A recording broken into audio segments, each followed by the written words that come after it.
सर्वसामान्यांचा निर्भीड आवाज, लोकशाही महाराष्ट्र न्यूज। तरुणांना खिशात ड्रग्ज टाकून खोट्या गुन्ह्यांमध्ये अडकवण्याची धमकी देणारा प्रकार काँग्रेसनं समोर आणलाय।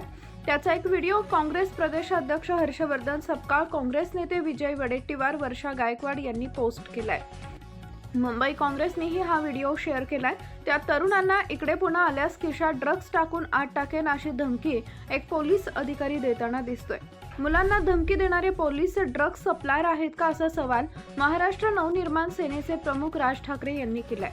एकीकडे नवी दिल्लीमध्ये नीट पेपर फुटी प्रकरणात आंदोलन करणारे कॉक्रोच जनता पार्टीचे कार्यकर्ते आणि तरुणांवर पोलिसांनी केलेल्या लाठीमाराचा तीव्र निषेध होतोय। त्यातच आज हा नवा प्रकार समोर आलाय। या व्हायरल व्हिडिओमुळे मुंबई पोलिसांच्या कार्यपद्धतीवर अनेक प्रश्न निर्माण झालेत। अखेर या प्रकरणाची गंभीर दखल घेत मुंबई पोलिसांनी मोठी कारवाई केली आहे। पवन सांगळे असं या पोलिसाचं नाव असून तो सायन पोलीस स्टेशनला ड्रायव्हर म्हणून कार्यरत होता।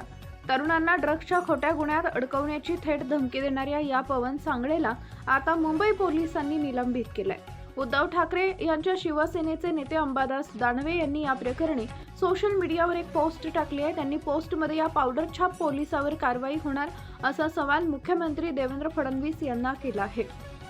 तसेच हे असले थेरा करून तुमचे पोलीस मुलांवर दडपशाही करत आहेत, कोणत्या नियमात बसतं हे असलं वागणं असा प्रश्नही विचारलाय। शरद पवार यांच्या राष्ट्रवादी काँग्रेसचे नेते जितेंद्र आव्हाड यांच्याकडे 50 ग्रॅम पावडर कुठून आली, हा ड्रग पेडलर आहे का, हे किती जणांना खोट्या गुन्ह्यात फसवत असतील असा सवाल करून सोशल मीडियावर पोस्ट उपस्थित केली आहे। समझे कसम से घर पे इधर वापिस अगर किधर मिला नहीं तो फिर मेरे साथ बेकार आदमी नहीं बिल्कुल नहीं बिल्कुल। मैं डायरेक्ट 50-50 ग्राम पाउडर डाल देगा कि जेब में। अरे नहीं हाँ, फिर गया क्या जिंदगी गया। अरे नो जामीन। वो तो सर वो तो और ही खराब तुम लोग की वजह से हम लोग को तकलीफ है अभी। ठीक है सर, जाएंगे। मैं तो मालूम पड़ा कि फिर घूम के आ गए नहीं तुम लोग को। लाईक करा, शेअर करा, सबस्क्राईब करा आणि बेल आयकॉन प्रेस करा।